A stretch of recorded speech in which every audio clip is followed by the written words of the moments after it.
మన మహాసభల ప్రారంభ సూచకంగా మన ఏఐకేఎస్ పతాకాన్ని మన మాజీ శాసనసభ్యులు మన రాష్ట్ర రైతు సంఘం ఉపాధ్యక్షులు కమడి ఉద్యాన యాదగిరిరావు గారిని పతాకాన్ని ఆవిష్కరించవలసిందిగా కోరుతా ఉన్నాం.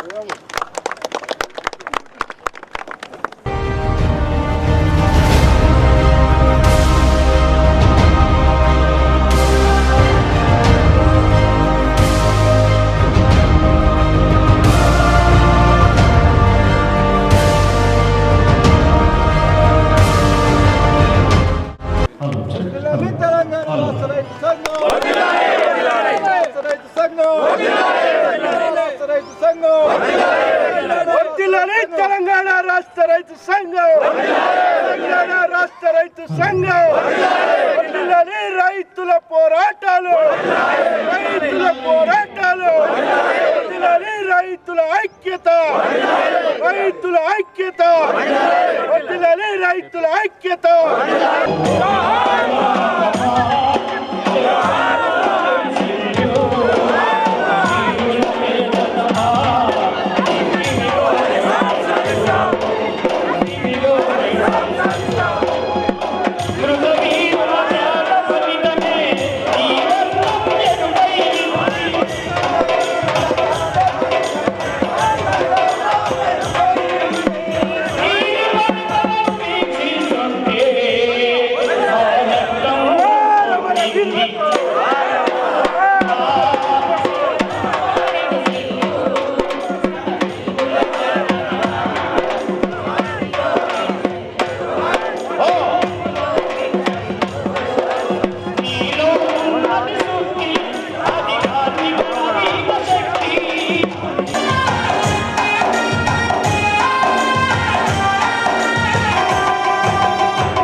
నిన్నంతా ప్రదర్శన ఉంటుంది.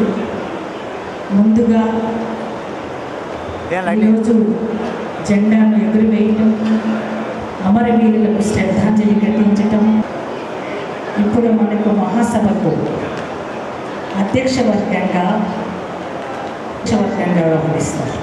వారిని వేదిక మీదకి రావాల్సిందిగా కోరుతున్నాం. ముత్యాల విశ్వనాథం గారు,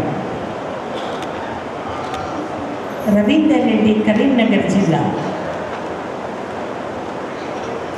సంధ్య మహిళా రైతుల రాష్ట్ర కన్వీనర్ రామారావు గారు, వారు టీచర్గా రిటైర్డ్ అయ్యారు. జన విజ్ఞాన వేదికలో ప్రజల అన్ని రంగాలలో ఉన్నటువంటి ప్రజలను ఎట్లా చైతన్యవంతం చేయాలా, మూఢ విశ్వాసాలను ఎట్లా ఈ సమాజం నుండి పూర్తిగా వెనుకకు కొట్టాలా, నిర్మూలించాలా, వీటన్నింటి సైన్స్ విజ్ఞానానికి సంబంధించి ఒక కార్యక్రమం నిర్వహించారు. నేను ఈ 2 కార్యక్రమాలు విని చాలా సంతోషపడ్డాను. వారిని సాధారణంగా వారి మన ఆహ్వాన సంఘానికి అధ్యక్షులుగా కూడా ఉన్నారు. వారిని నేను సాధారణంగా వేదిక మీదకి ఆహ్వానిస్తున్నాను. అందరినీ చప్పట్ల ద్వారా వారిని గౌరవించమని కోరుతున్నాను. జెండా ఎగురవేసిన తెలంగాణ రాష్ట్ర రైతు సంఘం జెండాను ఎగురవేసిన మన రాష్ట్ర ఉపాధ్యక్షులలో ఒకరు ఎక్స్ ఎమ్మెల్యే ఉజ్జిని యాదగిరిరావు గారిని వేదిక మీదకి రావాల్సిందిగా కోరుతున్నాను. ఆహ్వాన సంఘ ఉపాధ్యక్షులు P Sudhakar, Y Rajireddy, Teddu Posetti, Rajeshwar, Y Omayya. మూడవ మహాసభని ప్రారంభించుకున్నాం. ఇప్పుడే పతాకాన్ని ఆవిష్కరణ చేసుకొని అమరవీరులకు స్తూపానికి నివాళులు అర్పించుకొని మన మహాసభను ప్రారంభం చేసుకున్నాం. మన ప్రారంభ ఉపన్యాసకులు కమడు agriculture N G Ranga university vice chancellor Janaiah గారు ఇంకా కొద్దిసేపట్లో మన మహాసభ ప్రాంగణానికి చేరుతున్నారు. మార్గమధ్యంలో ఉన్నారు. ముందుగా మన మహాసభల షెడ్యూల్లో భాగంగా సంతాప తీర్మానాన్ని మన రాష్ట్ర రైతు సంఘం సహాయ కార్యదర్శి కమడు సూర్యనారాయణ గారిని సంతాప తీర్మానాన్ని ప్రవేశపెట్టవలసిందిగా కోరుతాం.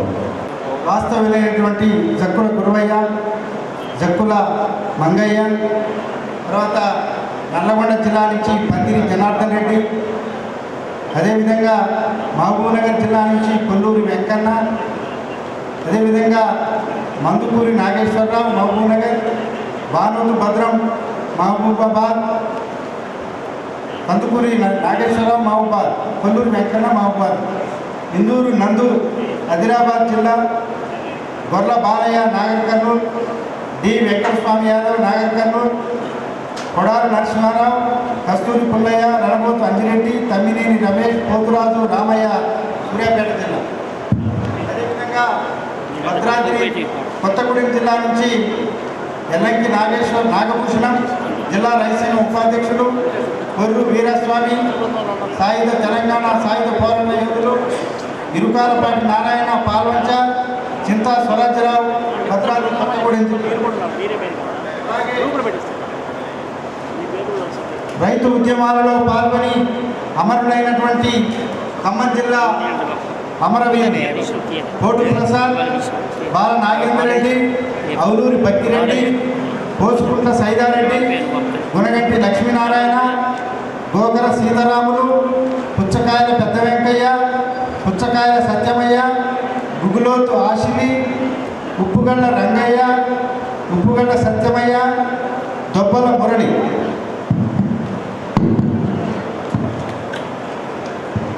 అలాగే యాదాద్రి భువనగిరి జిల్లా నుంచి కమతం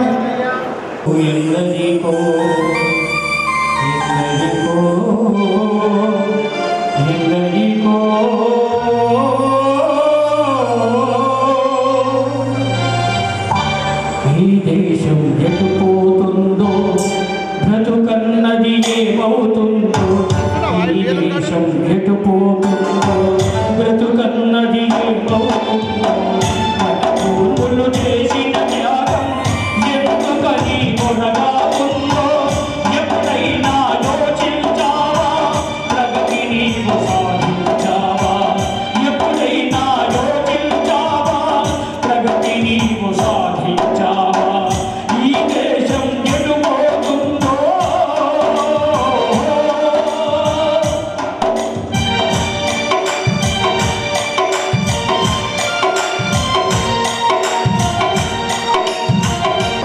అవినీతికి అందరం మెచ్చే, నిరుపేదకు బాధలు మెచ్చే,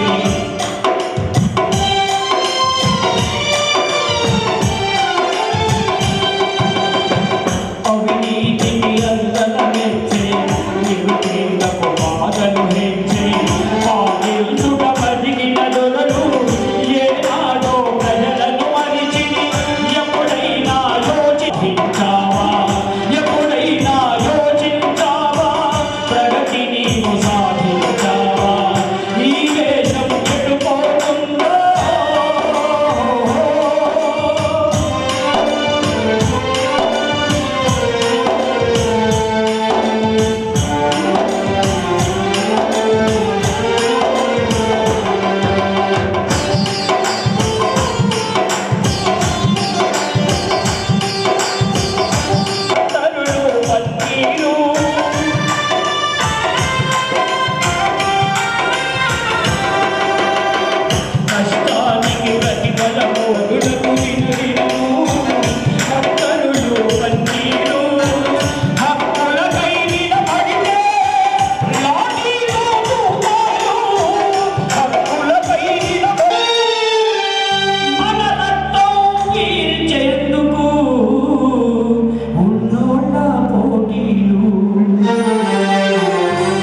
రంగాలెక్కారు చెరసాలలో మగ్గారు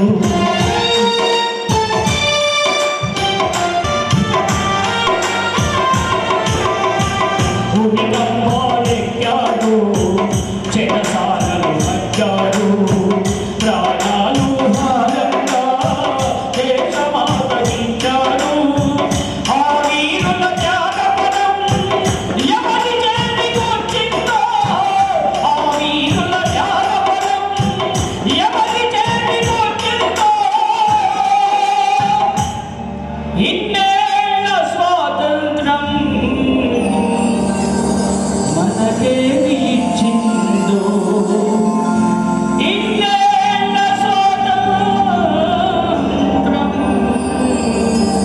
మనకేమి ఇచ్చిందో ఎప్పుడైనా యోచించావా ప్రగతి నీవు సాధించావా ఎప్పుడైనా యోచించావా ప్రగతి నీవు సాధించావా ఈ దేశం ఎటుపోతుందో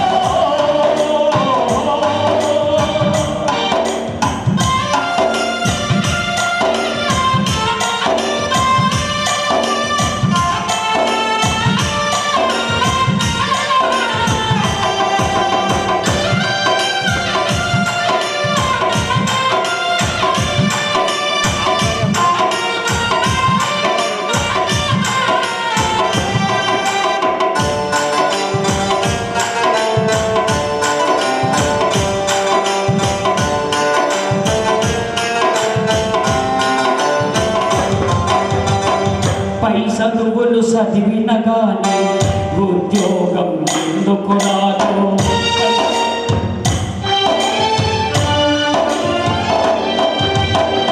పై చదువుని ఉద్యోగం ఎందుకు రాదు రోగాలు వచ్చిన గాని మందు సుఖ ఎందుకు రాదు రైతులు పండించిన పంట ఫలితం ధర ఎందుకు రాదు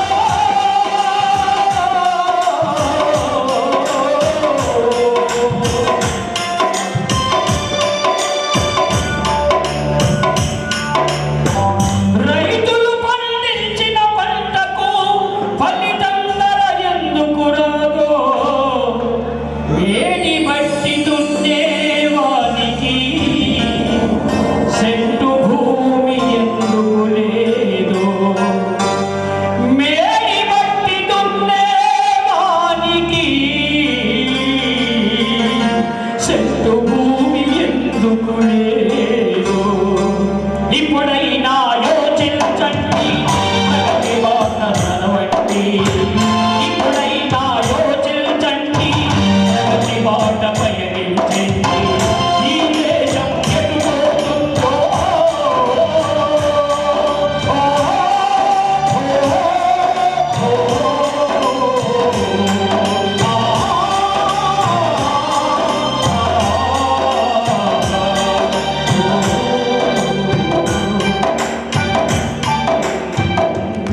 ఇట్లా మీరు ఉంటే బాగుంటుంది అని అనడం నేను ఒప్పుకోవడం జరిగింది. తర్వాత వాళ్ళు చాలా శ్రమ కూర్చి అనేక ఏర్పాట్లు కార్యక్రమాలు వాళ్ళు చేశారు.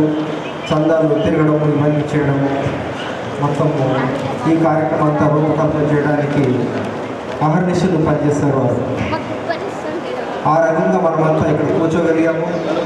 ఈ సందర్భంగా ఏర్పాటైనటువంటి రెండవ రోజు ప్రతినిధుల సభ ఈరోజు రేపు జరుగుతుంది.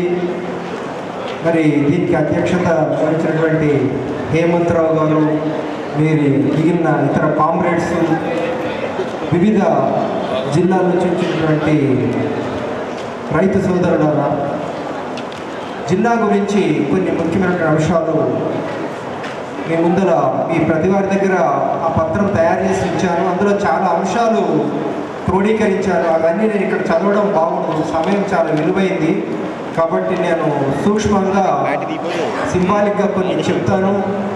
తర్వాత మీరు దీనిగా దాన్ని చదవండి, మనకు ఉపయోగపడే ఉన్నాయి. ఇంకొకటి, ఇప్పుడు మీరు రీసెంట్గా ఇప్పుడే లింగం గారు ఒక మంచి పాట పాడారు, ఈ దేశం ఎటుపోతుందో అని. ఈ పాట రాసినటువంటి వ్యక్తి డాక్టర్ గిరి. రోగాలు వస్తే మందులు ఎందుకు ఉండవు, ఉన్నత చదువులు చదివినాడికి ఉద్యోగం ఎందుకు రాదో, మేడి బట్టి దున్నేవానికి సెంటు భూమి ఎందుకు లేదో, పండించిన పంటకు ఫలితం ధర ఎందుకు ఇవ్వదో చాలా సంవత్సరాలు, సుమారు 40 సంవత్సరాల క్రితం రాశాడు. ఇప్పటికీ అదే పరిస్థితి. అతను కూడా చనిపోయాడు. మనం గుర్తు చేసుకోవాలి, రచయితలు కూడా పేరు చెప్పడం అనేది మంచిది. అయితే నిజామాబాద్ జిల్లాలో జరుగుతున్నటువంటి ఈ 3వ రాష్ట్ర మహాసభలకి మీ అందరికీ, రైతు సోదరులందరికీ కూడా స్వాగతం పలుకుతున్నాను. ఈ జిల్లా గురించి కొన్ని అంశాలు, ఈ జిల్లాకు వచ్చారు కాబట్టి ఈ జిల్లాలో ఏమి ముఖ్యమైనవి ఉన్నాయి, మీ జిల్లాకు పోయి మీ గ్రామం పోయిన తర్వాత నిజామాబాద్ జిల్లా గురించి ఏమేమి విశేషాలంటే మరి కొన్ని మనం తెలుసుకోవాల్సిన అవసరం ఉంది. అందుకోసమని ఈ జిల్లా జనాభా వచ్చి సుమారు 28 లక్షలు.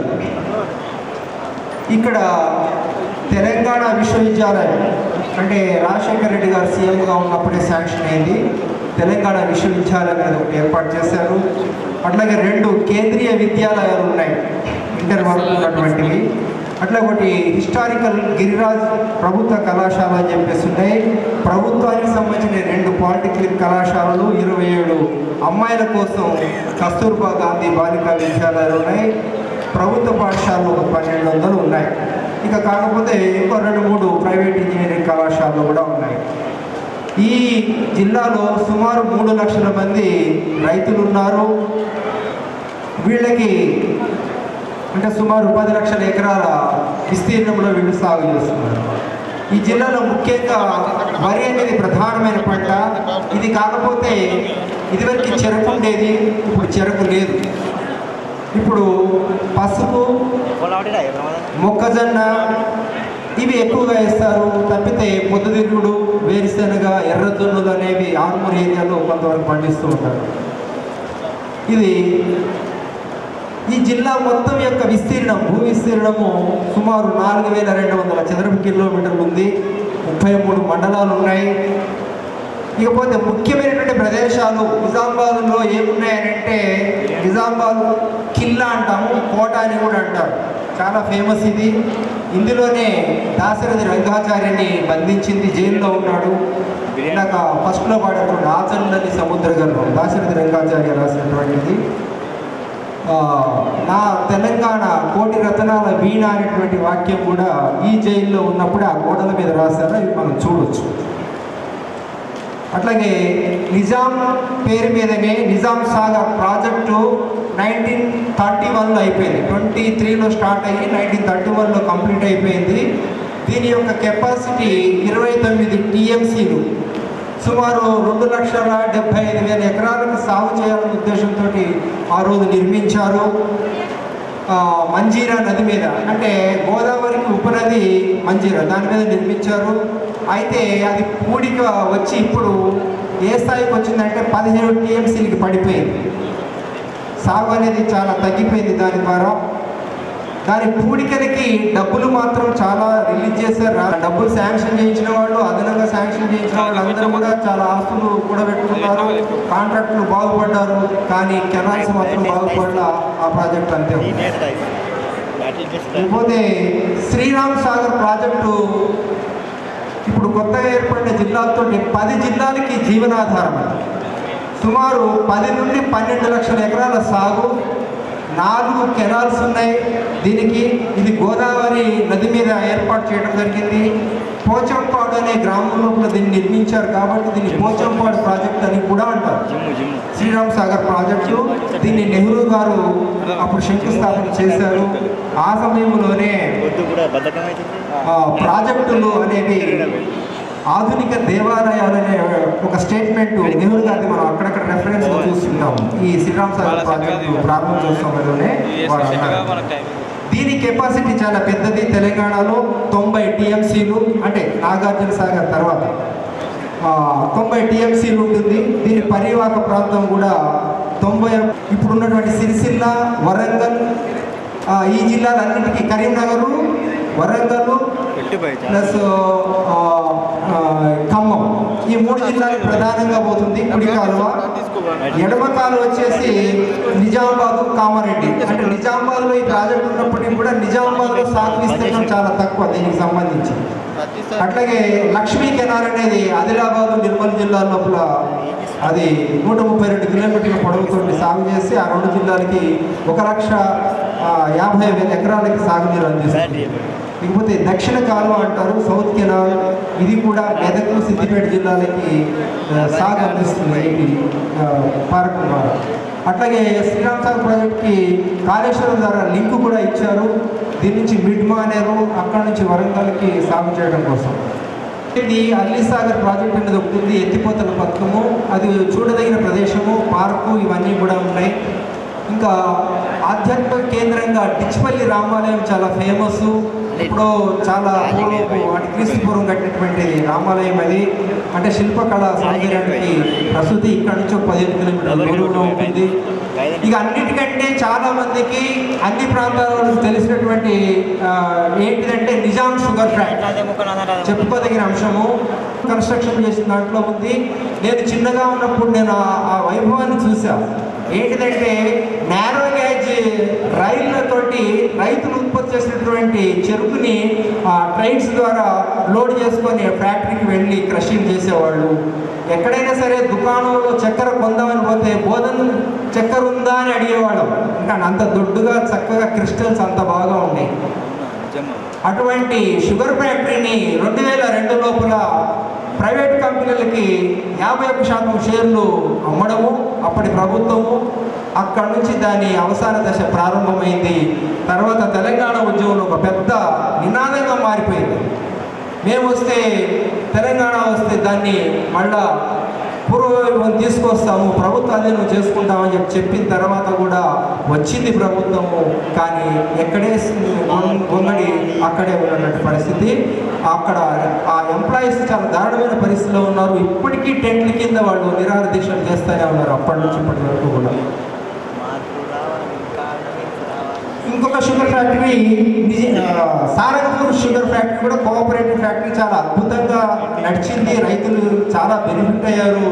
కేవలము దాని యొక్క మేనేజ్మెంట్ యొక్క నిర్వహణ లోపాల వలన, ఆ ఫ్యాక్టరీకి వచ్చేటటువంటి రిపేర్స్ని మరమ్మతు చేయకపోవడం వలన అది కూడా కొల్లాప్స్ అయిపోయింది. ఇకపోతే నిజామాబాద్ మార్కెట్ యార్డు మీకు తెలుసు, పసుపు పొడి కూడా ఇక్కడ వచ్చింది. పసుపు అనేది చాలా ప్రధానమైన ఉత్పత్తి ఒక ఏరియాలో. ఆర్మూరు డివిజన్, ఇప్పుడు ఆర్మూరు డివిజన్ ఇది కామారెడ్డి విడిపోయినాక ఆర్మూరు డివిజన్లో రైతులు ఎక్కువగా పసుపు పండిస్తుంటారు. ఆ పసుపు మార్కెటింగ్ అనేది చాలా పెద్దది. అంటే తెలంగాణలోనే 2వ అతిపెద్ద మార్కెట్ నిజామాబాద్లో ఉంది. అట్లాగే ఇటీవల కాలంలోనే రైతుల ఉద్యమం మీకు తెలుసు అందరికీ. ఈ యొక్క దీన్ని బట్టే మన కల్వకుంట్ల కవిత గారు ఓడిపోవడం, పసుపు బోర్డు తేలేక అది తీసుకొస్తానన్నటువంటి వ్యక్తి ధర్మపురి అరవింద్ గారు గెలవడము, ఆ తర్వాత ఆయన కూడా తేలేక బాండ్ రాసిస్తే ఆయన కూడా ఇక్కడ పెడతారు. ఆ డ్రోన్స్ ద్వారా ఏ విధమైనటువంటి పెస్టిసైడ్స్ స్ప్రే చేయడం కానీ, లేకపోతే ఫెర్టిలైజర్స్ కావచ్చు, పెస్టిసైడ్స్ కావచ్చు, ఇవన్నీ ఏ విధంగా ఉపయోగపడతాయి అనేది ఒక ఎగ్జిబిషన్ లాగా పెట్టమని చెప్పేసి అడిగాము. వాళ్ళు టచ్లో ఉన్నారు. ఈరోజు మధ్యాహ్నం వరకైనా రేపైనా కూడా వాళ్ళు ఇన్స్టార్ట్ చేస్తారు. ఇక్కడ వ్యవసాయ శాస్త్రవేత్త స్వామినాథన్ సిఫార్సు ఉన్న మన నాయకులు కూడా చెప్పారు, కనీస మద్దతు ధర ఇవ్వాలి. నేను చెప్తుంది కంటే గ్రామ పంచాయతీ యూనిట్గా తీసుకొని కోఆపరేటివ్ సొసైటీ సహకారంతో మార్కెట్ యార్డ్ నిర్మించాలి. ఎందుకంటే ఒక చోటు నుంచి ఇంకో చోటుకి తరలించడం కూడా చాలా కష్టసాధ్యంగా ఉంది. పండినటువంటి పంటలు అన్ని ఉత్పత్తులను అక్కడే కొనాలి. ఇప్పుడు కేవలము ప్యాడీనే కొంటున్నారు, అట్లా కాదు, అన్ని ప్రొడక్ట్స్ని కొనేటటువంటి పరిస్థితి కూడా వస్తే చాలా బాగుంటుంది. కొన్న మొత్తాన్ని అంటే ఇప్పుడు 48 గంటల్లో జమ చేస్తామంటారు. 48 గంటలు అయితే సంతోషం, లేదంటే మినిమం ఒక వారం లోపల కొన్న ధాన్యానికి డబ్బులు రైతు అకౌంట్లో జమ చేస్తే బాగుంటుంది. ఇకపోతే ముఖ్యమైనది నిన్న ఇది కూడా ప్రస్తావించారు, సేమ్ పరిశ్రమగా మార్చాలి. వ్యవసాయాన్ని పరిశ్రమగా మార్చుకుంటే, ఇండస్ట్రీగా మార్చుకుంటే రైతుల యొక్క ఆదాయం అనేది పెరుగుతూ ఉంటుంది. దీనివల్ల ఉత్పత్తులు ప్రాసెసింగ్ చేయడం వల్ల విలువలు పెరుగుతాయి. అట్లాగే నిల్వ చేయడానికి, అంటే ఉత్పత్తి చేసినటువంటి ఆ ఉత్పత్తులను నిల్వ చేసడానికి కావాల్సినటువంటి సదుపాయాలను కూడా మనం ఏర్పాటు చేసుకోవాల్సిన అవసరం ఉంది. మార్కెట్ విస్తరణ, ఈ ప్రాసెసింగ్ యూనిట్లు అనేవి గ్రామాల్లో పెట్టుకుంటే ఉపాధి కూడా పెరుగుతుంది. కూలీ కోసము, సంపాదన కోసము పట్టణ ప్రాంతాలకి పోవడానికి ఎక్కువ మంది ఆసక్తి చూపుతున్నారు. అట్లా కాకుండా ఈ ప్రాసెసింగ్, అగ్రో ప్రాసెసింగ్ స్టార్ట్ అయ్యే యూనిట్లు కనుక ఇండస్ట్రీస్ గ్రామాల్లో ఏర్పాటు చేస్తే అద్భుతంగా ఈ యొక్క నిరుద్యోగ సమస్య కూడా తీరుతుంది. శాసనసభ్యులు పెద్దలు ఉజ్జయిని యాదగిరిరావు గారిని ప్రొఫెసర్ సోమసుందర్ గారు మరియు వేదిక పైన ఉంటున్న తీరులో మరి మనకు రైతుల గురించి ఈరోజు ఢిల్లీ చుట్టూ ఉన్న రాష్ట్రాల్లో ప్రధానంగా పోరాటం జరుగుతున్నది.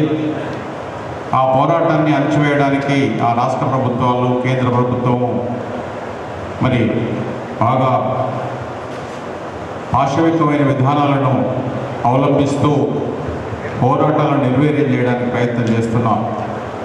రేపు SKM 28 నాడు మరి వాళ్ళకి సంఘీభావంగా మన ప్రాంతాల్లో కూడా మరి చేయమని ధర్నాలు, రాస్తారోకోలు చేయమని పిలిపించారు. ఈ విధమైన పరిస్థితులలో ఈరోజు భారతదేశంలో రైతాంగం చాలా ఇబ్బందుల్లో ఉన్న విషయం మీకు తెలుసు. మరి ఈ రైతాంగం అడుగుతున్నది ఏమిటి? మద్దతు ధర ఇవ్వమని అడుగుతున్నాం. రైతు పండించిన పంటకు మాకు కనీసం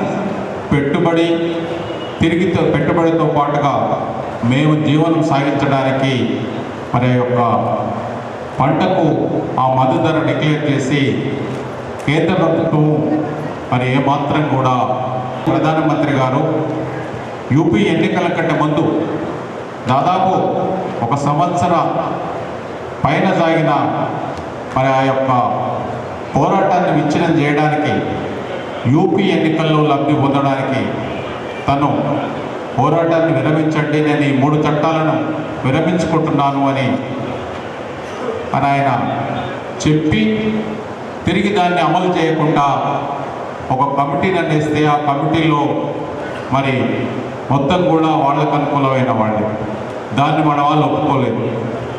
మరి తిరిగి ఈరోజు మరి దాన్ని నిర్వీర్యం చేయడానికి మళ్ళీ కూడా ప్రయత్నాలు. ఈ పరిస్థితులలో మనం సంఘటితం కావడం ద్వారా ఈ యొక్క రైతాంగం ఏ విధంగా రాజకీయ భేషజాలకు పోకుండా ఒక రైతు సంఘాలను నిర్మించుకొని అన్ని రాజకీయ పార్టీలు ఉన్న రైతులు కూడా పోరాటం చేయాల్సిన అవసరం ఉంది. దాన్ని మన సంఘం ద్వారా మనం రైతులకు తెలియజేయాల్సిన అవసరం ఉంది. ఈరోజు మీరు చూశారు, మిర్చి ధర మనకు పోయిన సంవత్సరము 25-26 వేలు ఉంటే ఈ సంవత్సరం 10,000 నుంచి 11,000 వరకు. అట్లానే ఇక్కడ పసుపు ధర మరి అదే అన్యాయం. పోయిన సంవత్సరం 18, 19, 20 వేలు ఉన్నది, ఇప్పుడు 10,000, 9,000 కాదు.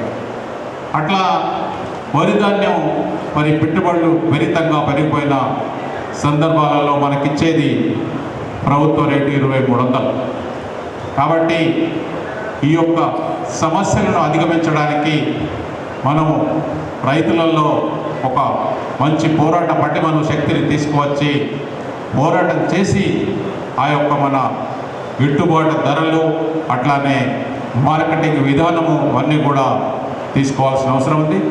దాని కొరకు మనమంతా కూడా సంఘాలను రైతులలో నిర్మించి మరి ముందు ఇంకా ఒక మంచి సంఘాన్ని నిర్మించుకొని కోరికలు సాధించుకోవడానికి మీరంతా సిద్ధం కావాలని కోరుతూ నాకు ఈ అవకాశం ఇచ్చిన ఆహ్వాన సంఘం వారికి మరియు మహాసభ కమిటీ వారికి మరి ధన్యవాదాలు తెలుపుతూ సెలవు తీసుకుంటున్నాను.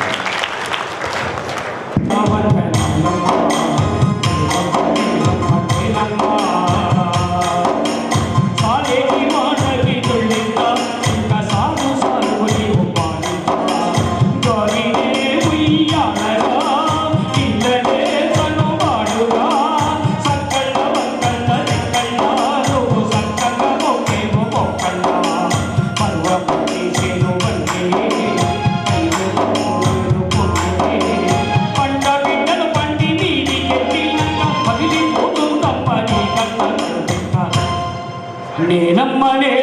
నేలమ్మ వేల వేల వందనాలమ్మ నేలమ్మ నేలమ్మ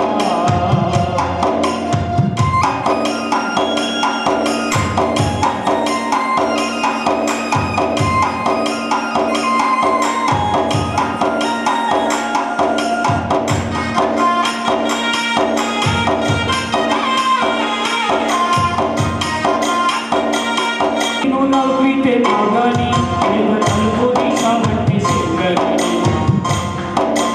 మళ్ళీ నవ్వితే మాగని ఏదో తలుపు తీసామంటే సింగని కలువు తల్లి చేసినా మనుగునే తొలి చేసినా పొట్ట తిప్పలకు బిడ్డలు నీ పొట్టలో పడుతున్న తిప్పలు ఏ రోజుగా రోజు తీరి నూరెళ్ళ ఆయుసుకోరి కడుపుల తిరిగేటి కొడుకుల కయ్యేమో తిరుగుతున్నావమ్మ నేలమ్మ నేలమ్మ నేలమ్మ నీకు వేల వేల వందనాలమ్మ నేలమ్మ నేలమ్మ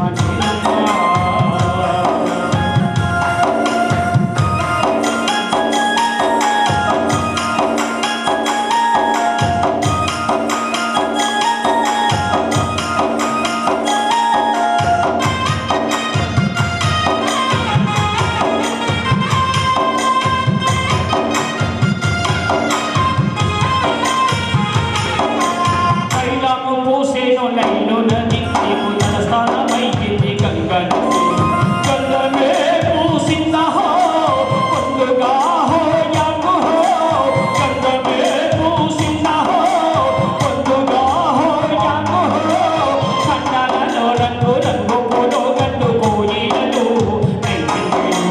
కొలువైనగా వెండి కొండ నీ దాని గుండెల నిండా కొలువైనగా వెండి కొండ నీ జాలి గుండెల నిండా ఇన్ని ఉన్న మనసి కన్నీరు రక్తాన్ని కన్నుల కనలేక కంపిస్తున్నావు నేలమ్మ నేలమ్మ నేలమ్మ నీకు వేల వేల వందనాలమ్మ నేలమ్మ నేలమ్మ నేలమ్మ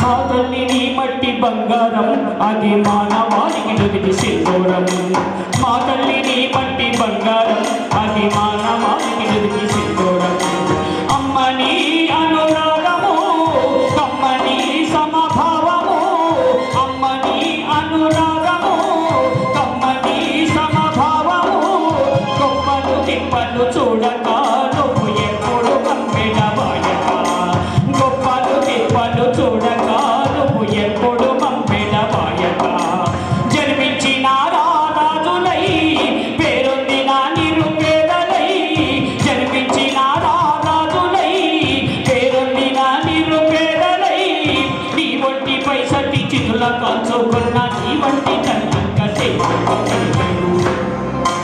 నేలమ్మ నేలమ్మ నేలమ్మ నీకు వేల వేల వందనాలమ్మ నేలమ్మ నేలమ్మ నేలమ్మ ఓ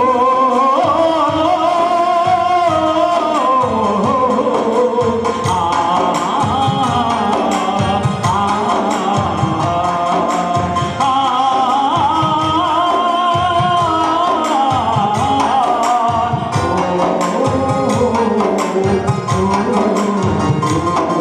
సోదరులు పత్రికా మిత్రులు మీడియా మిత్రులందరికీ నా హృదయపూర్వక నమస్కారాలు.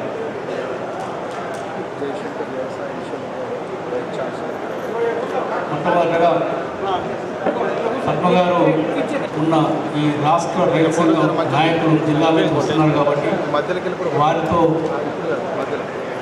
నా అనుభవాలు పంచుకోవచ్చు, వారి నుండి కొన్ని నేర్చుకోవచ్చు. కంపల్సరీగా నేను ఈ మహాసభకు వస్తానని పద్మగారికి నేను ప్రామిస్ చేశాను. వైస్ ఛాన్సలర్ అయినంత మాత్రాన రారేమో అని తనకు ఒక డౌట్ ఉండేది.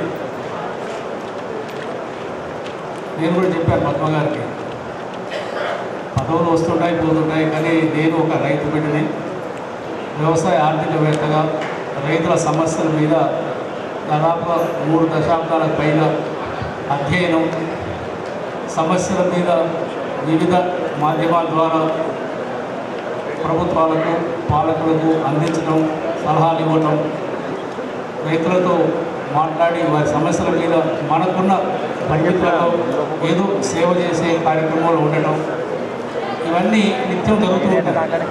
పదవులు ఇన్ బిట్వీన్ వస్తుంటాయి పోతుంటాయి. వైస్ ఛాన్సలర్ పదవి కూడా అలాంటిది. కాబట్టి ఆ వైస్ ఛాన్సలర్ పదవి నేను మీ మహాసభకు రావడానికి ఎలాంటి అడ్డంకి ఉండదు, కాబట్టి తప్పక వస్తానమ్మా అని చెప్పాను పద్మ సోదరి. సో మార్నింగ్ బయలుదేరి ఈరోజు మీ ముందు నా అనుభవాన్ని దృష్టిలో పెట్టుకొని ఒక 3-4 విషయాలు పంచుకోవాలనుకుంటున్నాను. ఈరోజు దేశ రైతాంగం కానీ వ్యవసాయ రంగం కానీ, ముఖ్యంగా తెలంగాణ రాష్ట్రంలో వ్యవసాయ రంగం, రైతు సమస్యలు, వాటికి ఏ విధంగా పరిష్కరించుకోవాలి, ప్రభుత్వాల పాత్ర ఏమిటి, మీలాంటి రైతు నాయకులు విపక్షాల పాత్ర ఏమిటి, శాస్త్రవేత్తల పాత్ర ఏమిటి, సో ఇవన్నీ పంచుకోవాలని చెప్పి వచ్చాను. ఇక రైతు సమస్యలు, వ్యవసాయ రంగ సమస్యల గురించి ఇంకా మనం ఎంత మాట్లాడుకున్నా తక్కువని. నానాటికి ఒక సమస్యకు పరిష్కారం దొరికే లోపల మరొక సమస్య రెడీగా ఉంటుంది, ఎవరికి క్యూ అన్నట్టుగా. ఈరోజు అందులో ఏమాత్రం డౌట్ లేదు, తెలంగాణ రాష్ట్రంలో ఉత్పత్తులు పెరిగాయి. వరి ఉత్పత్తి బాగా పెరిగింది.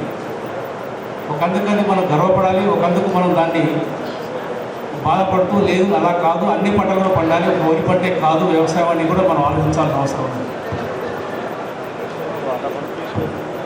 అదేవిధంగా పత్తి బాగా పెరిగింది, ఉత్పత్తులు పెరుగుతున్నాయి, విస్తీర్ణం పెరుగుతున్నది, కానీ వ్యవసాయ రంగంలో పెరుగుతున్న ఉత్పత్తుల లాభాలు రైతులకు అందుతున్నాయా అనేది ప్రశ్నగా మార్చి తీసుకురావాలని ప్రయత్నం చేశారు.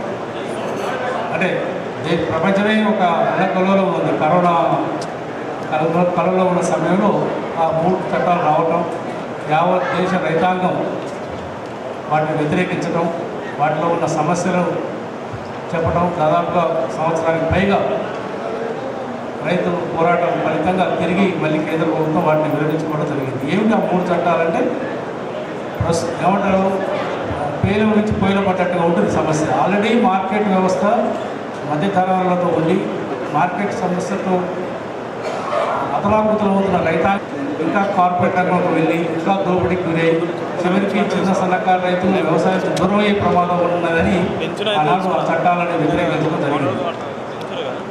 ఇప్పుడు ఈ మార్కెట్ సమస్య నుంచి మరొక రూపంలో కేంద్ర ప్రభుత్వం తీసుకొచ్చే ప్రయత్నం చేస్తున్నది.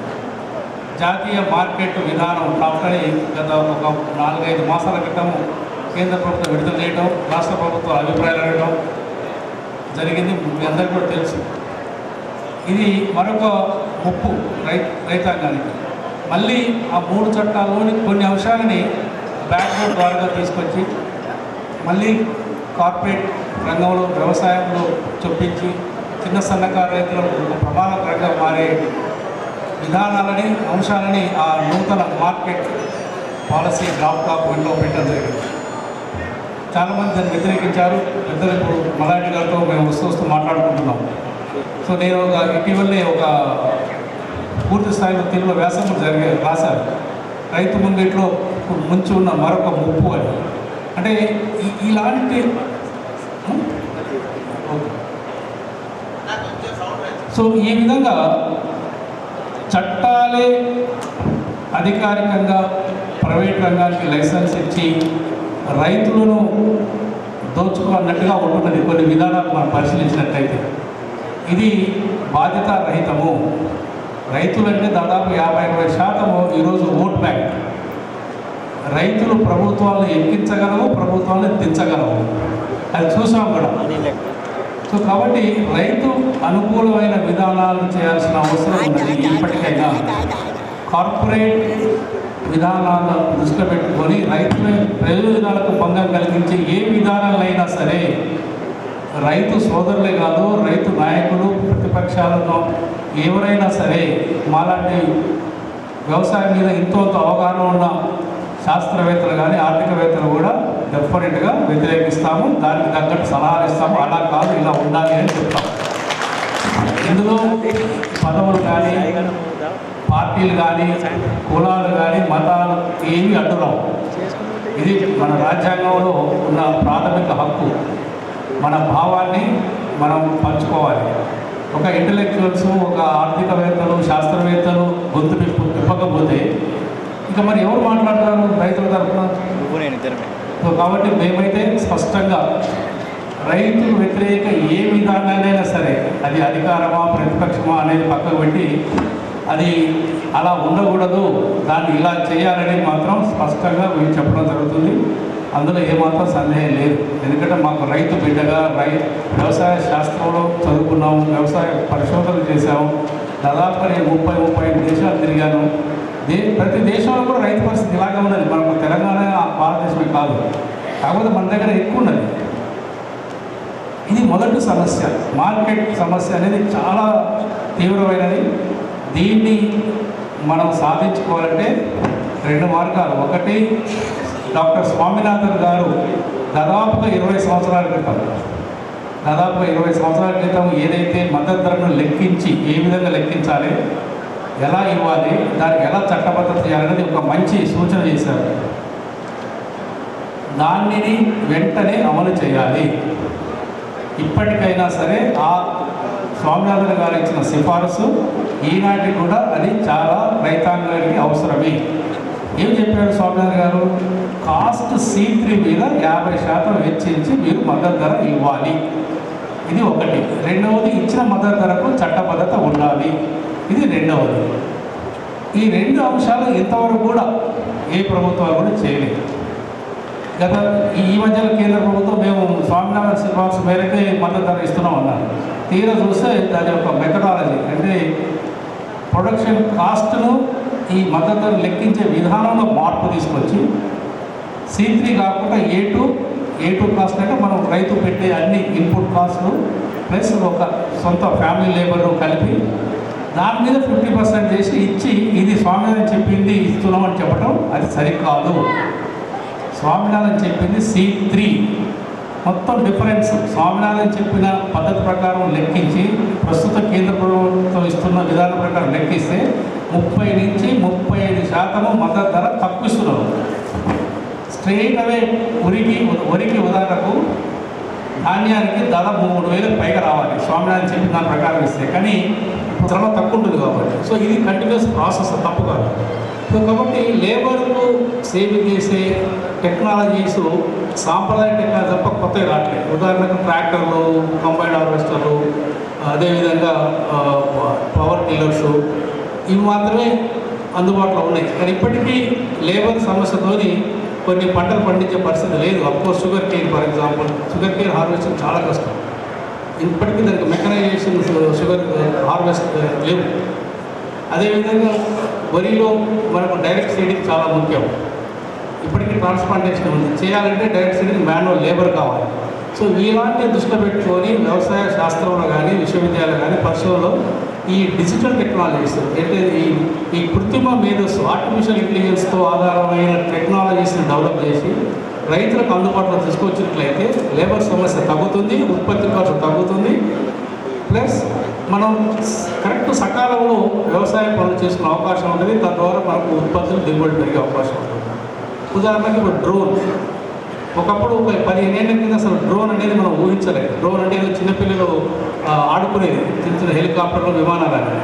కానీ ఈరోజు డ్రోన్స్ అనేది వ్యవసాయ రంగంలో కీలక పాత్ర పోషించాల్సిన పరిస్థితి వచ్చింది. స్టార్ట్ చేసేది కూడా కీలక పరిస్థితి పోషిస్తున్నాయి ఆల్రెడీ. మా విశ్వవిద్యాలయంలో మేము డ్రోన్ అకాడమీ పెట్టాము. మొట్టమొదటి భారతదేశంలో డ్రోన్ అంటే కూడా మనకు CGCA విమానాలు పైలట్లకు ఎవరైతే పర్మిషన్లు ఇస్తారో డ్రోన్ను కూడా నడపడానికి అదే సంస్థ, అదే వ్యవస్థ పర్మిషన్ ఇస్తుంది. అనుమతులు ఇస్తేనే లైసెన్స్ డ్రోన్స్ నడపాలి. భారతదేశంలో ఉన్న అన్ని వ్యవసాయ విశ్వవిద్యాలయాలు మా విశ్వవిద్యాలయానికి ఈ మధ్య తరహా డ్రోన్స్ నడిపే లైసెన్స్ ఇచ్చారు. అంటే దాదాపు 150 కిలోల బరువుని తీసుకొని గాలిలో ఎగురుతూ వివిధ వ్యవసాయ పనులు అనుకూల 3వ మహాసభ అధ్యక్షవర్గం, అలాగే రాష్ట్ర ప్రధాన కార్యదర్శి పద్మ గారు, మహాసభకు హాజరైనటువంటి నాయకులు, డెలిగేట్స్, మీ అందరికీ నా తరఫున, మా సంఘం తరఫున ప్రత్యేక ధన్యవాదాలు. ఒక క్లిష్ట పరిస్థితులలో మన మహాసభ జరుగుతుంది. క్లిష్ట పరిస్థితి అంటే మన రాష్ట్రానికే కాదు, దేశంలో ఒక 3 చట్టాలు తెచ్చాడు. 11 మాసాలు పోరాడాం మనమే. ఎప్పుడూ లేని విధంగా పార్లమెంట్లో ఆమోదించిన చట్టాన్ని ఉపసంహరించుకున్నాడు.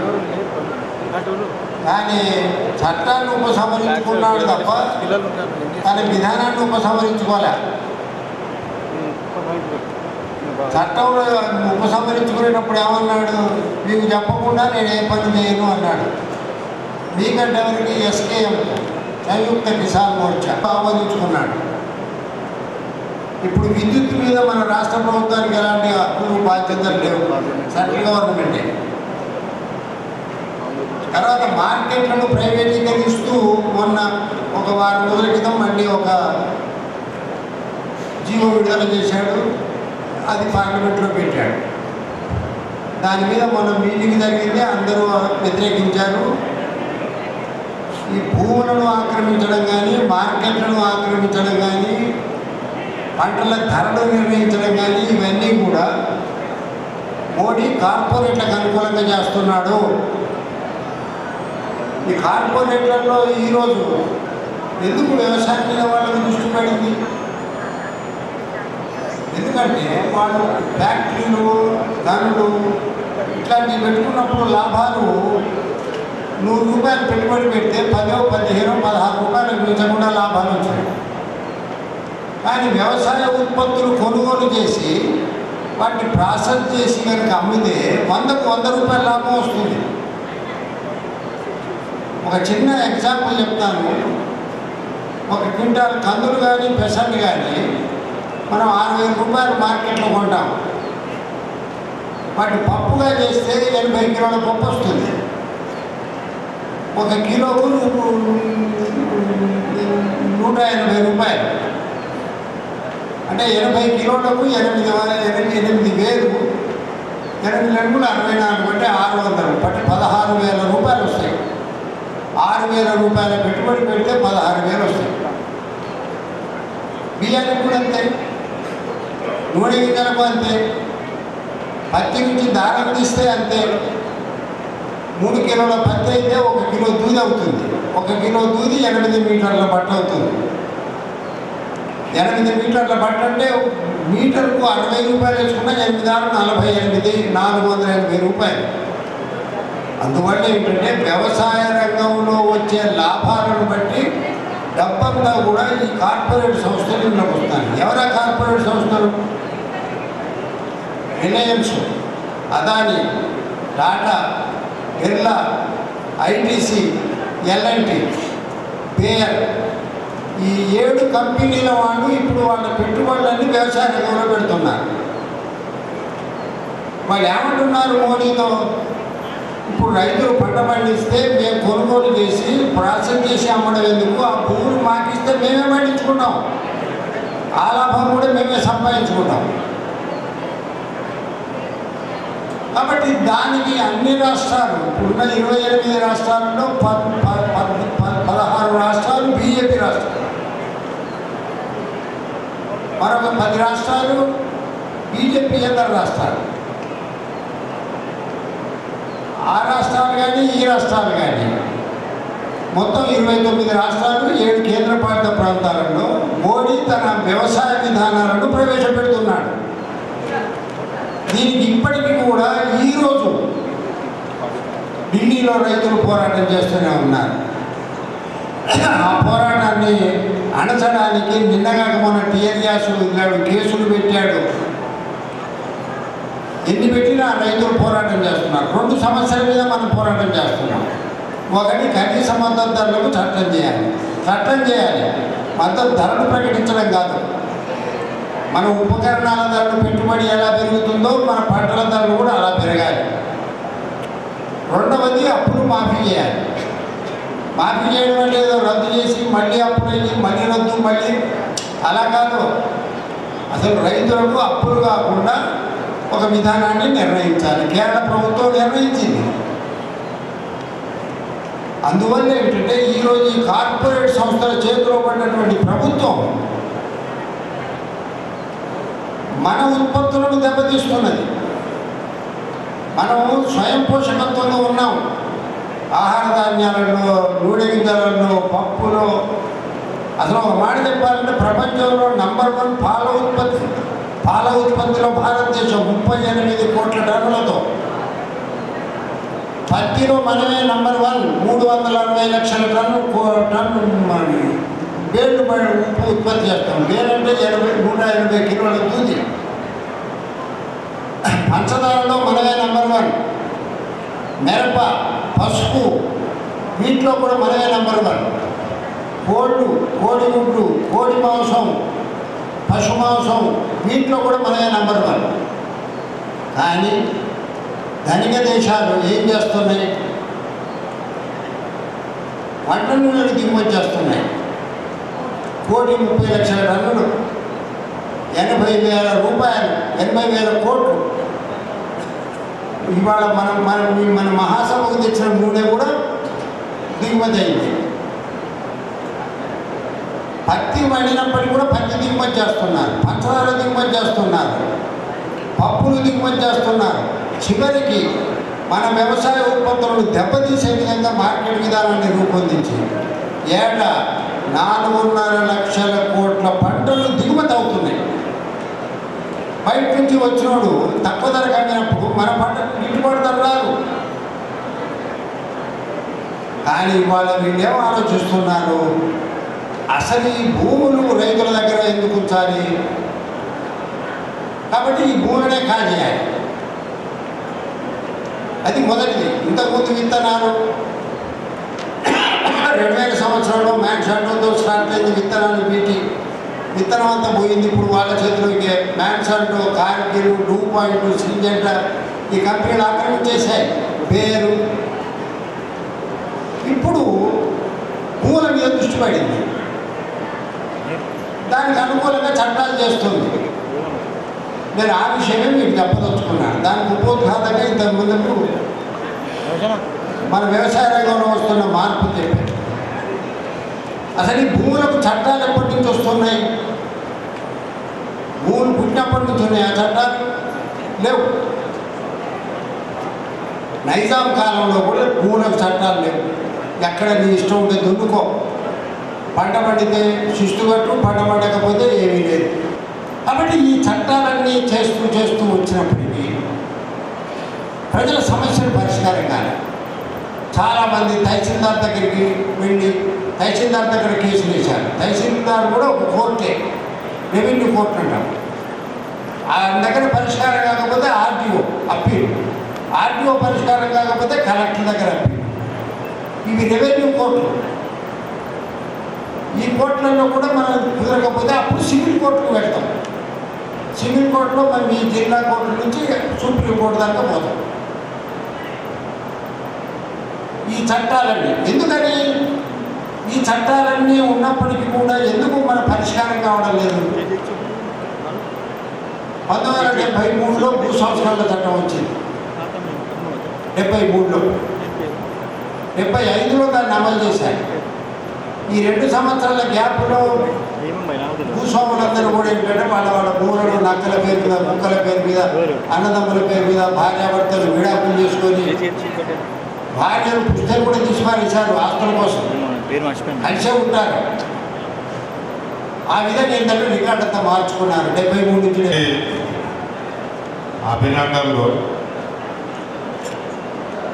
ఎందుకంటే ఇప్పటికీ బహుశా నేను మూడో సమావేశం ఆల్ ఇండియా కిసాన్ సభ మహాసభలకి 3వ సారి 4వ సారి వచ్చింది. ప్రతి సంవత్సరము వార్షిక సభలు పెట్టుకొని వ్యవసాయం మీద సమీక్ష చేయడం అనేది అభినందించే విషయం. బహుశా ప్రభుత్వం చేయట్లేదు, వేరే ఇతర పార్టీలు ఏవి కూడా చేయట్లేదు, ఉభయ కమ్యూనిస్టు పార్టీలు తప్పితే. సో మీరు ఖచ్చితంగా నిరంతరంగా ప్రతి సంవత్సరము సభలు పెట్టుకొని వ్యవసాయ రంగం మీద సమీక్ష చేస్తున్నారు. ఒక విధంగా పరిస్థితులు ఎట్లా మారుతున్నాయి, సమస్యలు ఎట్లా ఉన్నాయి, పరిష్కారాల గురించి ఆలోచన చేస్తున్నారు. మంచిదే, ఇది ప్రభుత్వం చేస్తే బాగుంటుంది, ప్రభుత్వం కూడా చేస్తే బాగుంటుంది. ప్రభుత్వం ఎందుకు చేయట్లేదు? మీకు ప్రతి బడ్జెట్ ముందు, జాతీయ బడ్జెట్కి ముందు కేంద్ర ప్రభుత్వము గత 15 ఏళ్ళుగా ప్రతి రంగం ప్రతినిధులతో కూర్చొని ఒక కన్సల్టేషన్, ఒక సంప్రదింపుల సమావేశం ఏర్పాటు చేస్తుంది. డిసెంబర్లో, నవంబర్ డిసెంబర్ మధ్య కాలంలో ప్రతి సంవత్సరము చాలా పెద్ద పెద్ద రంగాలతోటి సంప్రదింపులు ఏర్పాటు చేస్తారు. అందులో ఆ రంగం నుంచి వచ్చే డిమాండ్లు కావచ్చు, కోరికలు కావచ్చు, విధానాల గురించిన సూచనలు కావచ్చు, అవన్నీ ప్రభుత్వం తీసుకుంటుంది. ఒకటి అట్లాంటిది వ్యవసాయ రంగం మీద కూడా చేస్తారు. కానీ ఆ పిలుస్తున్న ప్రతినిధులు ఎక్కువ శాతము అధికార పార్టీకి సంబంధించిన వాళ్ళే ఉంటారు. ఇంకా గత అనేక సంవత్సరాలుగా అందులో విత్తన కంపెనీలు, పెస్టిసైడ్ కంపెనీల ప్రతినిధులు ఎక్కువగా ఆ సంప్రదింపుల సమావేశంలో కనపడుతున్నారు. వ్యవసాయ శాఖ, వ్యవసాయ రంగం నుంచి, వ్యవసాయ రంగం మీద పనిచేస్తున్న వారి నుంచి ప్రాతినిధ్యం లేదు. అది కూడా మనము దాని మీద అడగాలి. రెండవది, అట్లాంటిది రాష్ట్ర స్థాయిలో కూడా చేయాలని మేము ఎప్పటి నుంచో అడుగుతున్నాం. తెలంగాణ కానీ ఆంధ్రప్రదేశ్ కానీ ప్రతి రాష్ట్రం కూడా బడ్జెట్ ఇచ్చినప్పుడు ఆ బడ్జెట్కి ముందు ఈ ప్రధాన రంగాలతోటి సంప్రదింపుల సమావేశం ఏర్పాటు చేస్తే కొన్ని మంచి సూచనలు వచ్చే అవకాశం ఉంటుంది. తెలంగాణ ప్రభుత్వం మొన్న బడ్జెట్ ప్రవేశపెట్టింది, కానీ సంప్రదింపులు ఏర్పాటు చేయలేదు. కనీసం వచ్చే సంవత్సరమైనా ఈ సంప్రదాయం మొదలు పెడతారని నేను ఆశిస్తున్నా. మనం కూడా ఇక్కడి నుంచి ఒక పిలుపిస్తే బహుశా ప్రభుత్వం స్పందించే అవకాశం ఉంది. ఇంకా రెండోది, అనేక సమస్యలు ఉన్నాయి. ఇందాక ఇద్దరు ప్రొఫెసర్ జానయ్య గారు, సారంపల్లి మల్లారెడ్డి గారు ఇద్దరు ప్రస్తావించారు. నేను కొన్ని అదనంగా కూడా ప్రస్తావిస్తాను. కాకపోతే వ్యవసాయ రంగం మీద ఇందాక ఒక పుస్తకంలో సంఘటిత పోరాటాలకు సిద్ధం కండి అని ఒక వ్యాసం ఉంది. సంఘటిత పోరాటాలకు సిద్ధం కండి అంటే సంఘటిత పోరాటాలు లేవు అనే కదా. సంఘటిత పోరాటాలు ఎందుకు లేవు? ఎస్కేఎం ఉందని మల్లారెడ్డి గారు చెప్తారు, కానీ ఎస్కేఎంలో కూడా ఒక 5-6 ఉన్నాయి. వివిధ ఎస్కేఎంలో కూడా వచ్చినాయి ఈ మధ్య. ఇది ఎందుకు అనేది మీరు ఆలోచన చేయాలి. ఎందుకంటే వ్యవసాయ రంగంలో ఉన్న సమస్యలను మనం ఇక్కడున్న వాళ్ళమే వివిధ కోణాల్లో చూస్తాం. ఒకే కోణంలో చూడాలంటే ఇట్లాంటి సమావేశాలు ఇంకా తరచుగా ఏర్పాటు చేయాలి. సమస్యలను చూసే కోణం వేరే అయితే దానికి సూచించే పరిష్కారాలు కూడా దాని దిగుబడి వచ్చే విత్తనం ఏంటి అంటే ఇలా సమస్యలన్నిటికీ పరిష్కారం ఆ దుకాణంలో 2-3 ఏళ్ళ అనుభవం ఉన్న ఒక పిల్లగాన్ని అడిగి తెలుసుకొని వ్యవసాయం చేస్తున్నారు. ఇది అత్యంత దారుణమైన సమస్య. దీన్ని ఎట్లా మార్చాలి, దీన్ని ఎట్లా అధిగమించాలి అంటే మన దగ్గరే ఉంది, మన ఇళ్లలో ఉన్నారు, మన ఊళ్ళల్లో ఉన్నారు, విజ్ఞానం ఉంది, వయస్సు ఉంది, అనుభవం ఉంది. వాళ్ళని ముందుకు తీసుకొస్తే దాంతో గౌరవం పెరుగుతుంది. దాంతోపాటు మనం వ్యవసాయము ఇదివరకు ఎట్లా చేస్తున్నామో అట్లా సాంప్రదాయపరంగా కూడా కొనసాగే అవకాశం ఉంటుంది. మనం ఏ విదేశీ విశ్వవిద్యాలయము లేదా ఎంఎస్సీ చేసిన వాళ్ళ మీద ఆధారపడితే వ్యవసాయం జరగదు. కాబట్టి ఆ ఆలోచన చేయాలి. అట్లాంటి రైతులు ఉన్నారు చాలామంది. నేనేదో ఊరికే గాలిలో చెప్పట్లేదు. అనేక మంది రైతులు ఉన్నారు. వాళ్ళు ఇప్పటికీ కూడా ఎవరైనా పోయి అడిగితే చూపెట్టి కష్టపడి నేర్పించే తత్వం ఉన్న రైతులు అనేక మంది ఉన్నారు. వాళ్ళని గుర్తించి మీరు ఇట్లాంటి సమావేశాలకు పిలిస్తే బహుశా మనం ఇంకా మనం నేర్చుకునేది ఇంకా లోతుల్లోకి వెళ్ళే అవకాశం కూడా ఉంటుంది. ఇంకా విధానాల పరంగా మీరు సమీక్ష చేస్తున్నారు, సమస్యల పరంగా కూడా చేస్తున్నారు. తెలంగాణలో అయితే నేను ఇప్పుడు రాష్ట్రాన్ని కాదు కానీ విత్తనాల సమస్య ఇప్పుడు ఇంకా ప్రధాన సమస్యగా మారింది, మారబోతుంది. మీరు విత్తనాల మీద మీరు ఇచ్చిన ప్యాప్లెట్లో ఒక పదం కూడా లేదు. ఆలోచించండి. విత్తనాల మీద మనకున్న స్వావలంబన, మనకున్న ఆధిపత్యము, మనకున్న విజ్ఞానము, మనకున్న హక్కులు, ఈ హక్కులు కోల్పోతున్నాము. ఈ విజ్ఞానం కోల్పోతున్నాము, ఈ నైపుణ్యం కోల్పోతున్నాము. అందులో కూడా ఏర్పడుతుంది. విత్తనాల గురించి, విత్తనాల విధానాల గురించి, విత్తనాల చట్టం గురించి మనం లోతుల్లోకి పోవాల్సిన అవసరం ఉంది. ఎందుకంటే ఇప్పుడు ఈ ప్రభుత్వం కూడా అంతర్లీనంగా మనం 2004లో కొత్త విత్తన చట్టం చేస్తామని ఒక ముసాయిదా తీసుకొచ్చింది. 2004 20 ఏళ్ళ కిందట. ఇప్పటి వరకు కొత్త చట్టం రాలేదు. ఎందుకు రాలేదు? మనమేమో విత్తన చట్టము రైతులకు అనుకూలంగా, రైతులకు ప్రయోజనాలకు అనుకూలంగా, రైతులకు నష్టపరిస్తే నష్టానికి పరిహారం అందించే విధంగా, రైతులకు ఉపయోగపడే విధంగా చట్టం రావాలని మనమందరం కోరుతుంటే, విత్తన చట్టం ద్వారా విత్తన కంపెనీలకు స్వేచ్ఛ ఇచ్చి వాళ్ళ వ్యాపారం పెంచుకోవడానికి, వాళ్ళ లభించడానికి చట్టం తీసుకొచ్చే ప్రయత్నం జరుగుతుంది. ఈ రెండు వర్గాల మధ్య సంఘర్షణ వల్ల 20 ఏళ్ళ నుంచి ఇప్పటి వరకు కొత్త చట్టం రాలేదు. రాకుంటే నష్టపోతున్నది రైతులు, రాకుంటే లాభపడుతున్నది విత్తన కంపెనీలు.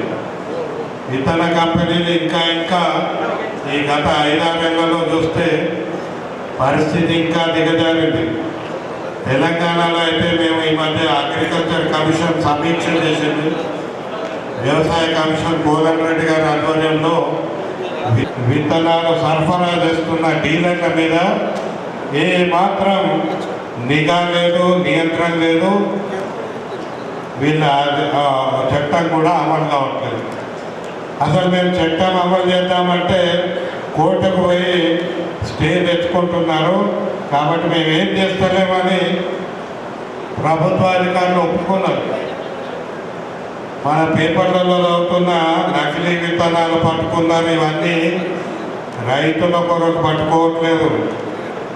విత్తన కంపెనీల మధ్య పోటీ ఏర్పడితే వీళ్ళ విత్తనం వాడోడు అమ్ముతున్నాడని వాళ్ళని పట్టుకొని విత్తన కంపెనీల వ్యాపార సామ్రాజ్యానికి వాళ్ళ మార్కెట్ షేర్ తగ్గకుండా ప్రభుత్వ అధికారులు సహకరిస్తున్న నేపథ్యంలోనే ఆ విత్తనాలు పట్టుకుంటున్నారు తప్పితే అవి రైతుల ప్రయోజనాల కొరకు రైతులకు నకిలీ రకం రాకుండా అరికట్టడానికి చేస్తున్నవి కావు. మీకు బాంబేలో మీకు తెలుసుంటే చాలామందికి బాంబేలో మాఫియా గ్రూపులు ఉంటాయి, 2-3 గ్రూపులు. ఇప్పుడు కాదు, ఒక 25 ఏళ్ల క్రితము ఆ గ్రూపుల మధ్య తగాదాలు ఏర్పడితే వాళ్ళని ఒకరినొకరు చంపుకుంటారు. మధ్యలో ఒక తెలివైన డాన్ ఏం చేశాడంటే పోలీసులను వాడుకోవడం మొదలుపెట్టారు. పోలీసులో షార్ప్ షూటర్లని తయారు చేసుకొని షార్ప్ షూటర్లకు డబ్బులు ఇచ్చి పోలీసు తోటే చంపించడం